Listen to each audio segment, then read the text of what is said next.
आमच्या विनंतीला जे आमच्या हात जोडण्याला मान्यता देणार नाही, तेच पाहून करणार नाही, त्यांच्याकरता काय करू हवे. आम्ही आमच्या हातामध्ये तीक्ष्ण उत्तराचे बाण घेऊन फिरू. म्हणजेच जो ज्या लायकीचा असेल त्याला आम्ही त्या शब्दात समजावून सांगू.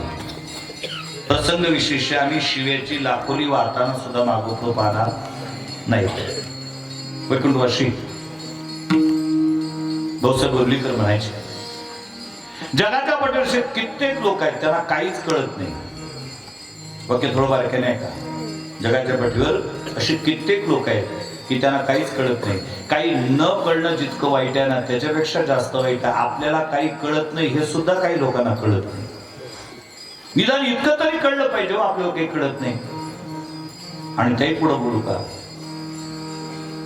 आपल्याला काही कळत नाही हे ज्याला कळत नाही ना, त्याला शिव्या दिलेल्या कळतात. नाही तर देऊन पहा, पण कीर्तन झाल्यावर नाही तर त्याच कीर्तन ऐकावं लागेल आपल्याला. आणि म्हणून वारकरी संतांनी नाडी परीक्षा केली समाजाची. ज्यांना काहीच कळत नाही त्याला शिव्या दिलेल्या कळतात. आणि म्हणून नाईलाजाने वारकरी संतांनी स्वतःच्या वाङ्मयामध्ये शिव्यांचा वापर केला. आम्ही ज्ञानोबरांना माऊली म्हणतो, पण माऊली काही कवी शिव्या देतात ज्ञानेश्वरीमध्ये. ते मूर्ख केवी पावती मन ईश्वराती परिनिनशीच गावंडिया काय कोको आता धनंजया अंग सोडून या छाया अलिंग तो सीमा. मूर्ख म्हटलं अर्जुनाला. मूर्ख बरे निनशी, गावंडळ म्हटलं गरी माता पितरा, दळ बोली नाही संसारा, येर विश्वभरी आदरा मूर्ख जैसा. मूर्ख म्हटलं. नामदेव महाराजांनी शिव्या घातल्या. नाथाने तर कहरच केला, काय माय गेली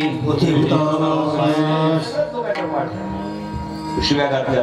आणि तुकोबाराने तर खरंच कळवला, मंदिराचा नाही शिव्याचा. शब्दापरक शिवी आहे तुकोबारांची. का? मी एक वाक्य सांगतो का, राग हा हित विषय कळकळीचा परिणाम आहे. ज्याच्या आतळे तुटतात ना, जिच्या आतळे तुटतात ना, तिलाच राग येत असतो.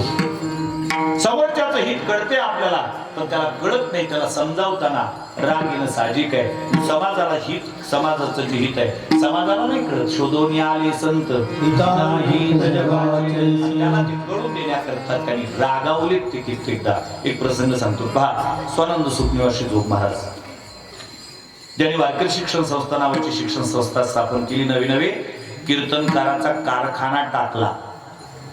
24/3/1917 वारकरी शिक्षण संस्था स्थापन झाली आळंदी क्षेत्रामध्ये. शतकोत्तर कार्य चालय ते संस्थेचं. 2017 मध्ये शताब्दी वर्ष झालं. आणि त्या शताब्दी वर्षामध्ये Greenwich book of world record मध्ये त्या संस्थेची नोंद झाली. गेल्या शतकभरामध्ये ज्या ठिकाणी शिकणाऱ्या विद्यार्थ्याला फी नाही आणि शिक्षकाला मानधन दिल्या जात नाही, विना मानधन तत्वावर शिक्षक काम करतात आणि बगर फीचे विद्यार्थी त्या ठिकाणी शिकवल्या जातात. मला तर असं वाटतं हा वारकरी संप्रदायाच्या परंपरेतला काला आहे. पहिला काला झाला वाळवंटात यमुनीच्या, भगवान कृष्णाने गोकुळांसोबत केला. दुसरा काला झाला ज्ञानोबरांनी चंद्रभागेच्या वाळवंटात केला, माझा ज्ञानराज लाह्यावाटी. आणि तिसरा काला केला स्वानंद सुखनिवासी जोग महाराजांनी वारकरी शिक्षण संस्था नावाची संस्था स्थापन करून यारी सगळ्यात करता शिक्षणाचे दरवाजे सताळ उघडे केले.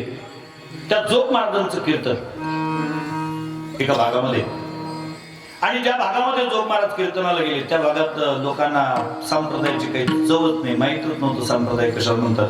ते कीर्तनाला आले ते घोंगळं घेऊनच. घोंगळं म्हणजे कीर्तनकारासाठी नाही, पटलं तर ठीक कीर्तन, नाही तर तिथंच लंब करायचं. देव तुकाराम झाल्याशिवाय उठून जायचं नाही, कारण देव तुकाराम झाला चहा असते. जोग महाराजांनी अभंगात घेतला, त्यांनी चिंतना करता सुरुवात केली. निम्मे श्रोते झोपी गेलेले होते. वक्ता तो वक्ताची नवी शोधे नवीन. वक्त्याला वक्तेपणे मी बोलतोय का, तुम्ही जागे आहात म्हणून. आमची अपेक्षा तेवढीच आहे. एरवी शास्त्रकाराची मान्यता अशी, श्रोता जाणता असावा, नाही निदान जागता तरी असावा. नाही जाणता निदान जागता तरी असावा. उत्तर हिंदुस्थानातले वक्ते म्हणतात, श्रोता जब सोता है तो वक्ता कुछ भी बघता है. हे जे विनोदी कीर्तनकार आले ते त्याच कारण आहे का, एरवी गोळ्या औषध घेऊन न येणारी ती कथा कीर्तनात प्रामुख्याने येते आणि मग ते फवारे मारत जातात आणि त्याचा परिणाम होत जातो. जोग महाराजांचं कीर्तन चालू झालं, निम्मे लोक झोपले, समोरचे झोपले असतील तर कोणाकडे पाहावं, मग मागं पाहायला लागले टाळकऱ्यांकडे. त्याच्यात एक नानासारखा होता. नानाच्या लक्षात आलं की आता पंचायत झाली, महाराज मागवा, कीर्तन मी करतो. का फेटा मी बांधलेला आहे, कंबर मी बांधलेली आहे, घोंगड्यावर मी उभा आहे, नियम ज्याने फेटा बांधला असेल तर म्हणजे हे कुठं नियमात वागून राहिले. मग आलं जोग महाराजच्या लक्षात. जोग महाराज आले मागे आणि आला तो पोरगा पुढं आणि त्यांनी केलं कीर्तन चालू. कुठून पांडुरंगा करू प्रथम नमन. त्याने सुरुवात केली तुमच्या, आलं तुमच्या लक्षात. मस्त 4-5 हाकाल्या. आता त्या सर्टिफाईड होत्या, त्याच्या गावरान नव्हत्या. त्याचा परिणाम काय जरा सांगू का? जे समोरचे जागे होते ते बोलले उठ महाराज चांगलाय, उठ उठ महाराज चांगलाय. का शिव्यापासून सुरुवात केली म्हणून ही नाळी परीक्षा आहे. आणि म्हणून तुकोबारांचा तीक्ष्ण उत्तरे हाती घेऊन बाण फिरे.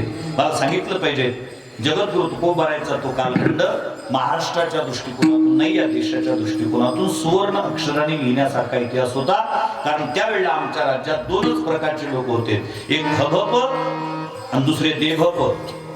हभप म्हणजे हरिभक्तीपरायण, देभप म्हणजे देशभक्तीपरायण. हभप होते तुकाराम महाराज, त्याने हातामध्ये विना घेतला, ते भांडारा भामचंद्र आणि घोराळेश्वरावर गेले, भगवंताचं चिंतन करत तीक्ष्ण उत्तराचे बाण हातात घेऊन अभंग निर्मिती केली. आणि देभप होते छत्रपती शिवाजी महाराज, त्याने हातात तलवार घेतली, रायगड राजगडावर गेलेत ते. आज दुर्दैव आहे आमचं, आमच्या राज्यामध्ये एक 3रा प्रकार जन्माला आला, कुभप म्हणजे कुटुंब भक्त परायण. मुली दारी घडदाळ, इथेच माझे पंढरपूर.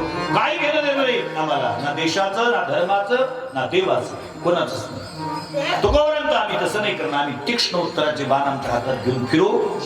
तेवढा तुकोबाराला कोणतरी विचारलं असं, महाराज ठीक आहे तुम्ही बोलाल, अधिकार आहे तुमचा, पण तुमच्यासमोर असे बरेच लोक असतील की ज्यांची तुम्हाला भीड ठेवावी लागेल. असे बरेच लोक असतील. नाही भीड